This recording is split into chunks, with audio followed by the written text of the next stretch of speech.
আসসালামু আলাইকুম প্রিয় বন্ধুরা, আশা করি সকলে ভালো আছেন। 18তম নিবন্ধন লিখিত পরীক্ষা যারা দিয়েছেন তাদের জন্যই মূলত নিউজটি। আসলে আপনারা বিকেল থেকে কিন্তু মনের দিক থেকে ভালো নেই, অস্বস্তিকর একটা অবস্থায় আছেন। রেজাল্ট হচ্ছে, হবে বা হয়ে গেছে এরকম অনেক নিউজ আপনারা বিভিন্ন ফেসবুকের পেজে বা গ্রুপে পেয়েছেন। সেজন্যই মূলত আপনাদের মন কিন্তু আকুপাকু হয়ে আছে এক প্রকার। 18তম নিবন্ধনের রেজাল্ট সম্পর্কে জানতে চাইলে এনটিআরসির সচিব AMM Rezwanul Haque the Daily ক্যাম্পাসকে বলেন, 18তম শিক্ষক নিবন্ধনের লিখিত পরীক্ষার ফল প্রকাশ নিয়ে কোনো সিদ্ধান্ত হয়নি। আজকের সভা আমাদের রেগুলার মিটিং।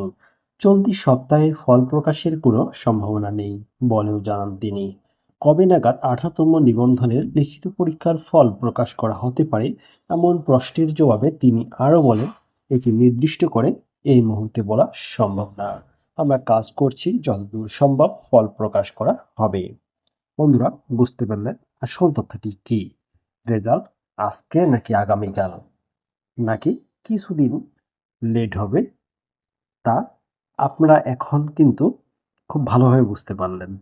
বিকেল থেকে যে আপনাদের অবস্থাটা হয়েছে সেটি আমি বুঝতে পেরেছি। আর এখন কোনো ধরনের আর আপনাদের মাঝে কিন্তু দ্বিধা থাকার কথা নয় যে আজকে রাতেই আবার রেজাল্ট হচ্ছে কিনা। ভালো থাকুন, সুস্থ থাকুন, আর অবশ্যই রেজাল্ট পাবলিশড হলে এই চ্যানেলেই সবার আগে পেয়ে যাবেন। আর অবশ্যই চ্যানেলটি সাবস্ক্রাইব করবেন। আসসালামু আলাইকুম। আরেকটি বিশেষ কথা, যে এবার কিন্তু সবচেয়ে বেশি লিখিত পরীক্ষায় উত্তীর্ণ করাবে, কেননা 1,00,000+ কিন্তু শূন্যপদ সৃষ্টি হয়েছে। 3.5 লক্ষ কিন্তু পরীক্ষা দিয়েছে রিটেন। এর মধ্যে 1,31,000 কিন্তু প্রিলিমিনারিতে পাশ করার পরেও তারা কিন্তু আপনার পরীক্ষায় অংশগ্রহণ করেনি। আসসালামু আলাইকুম।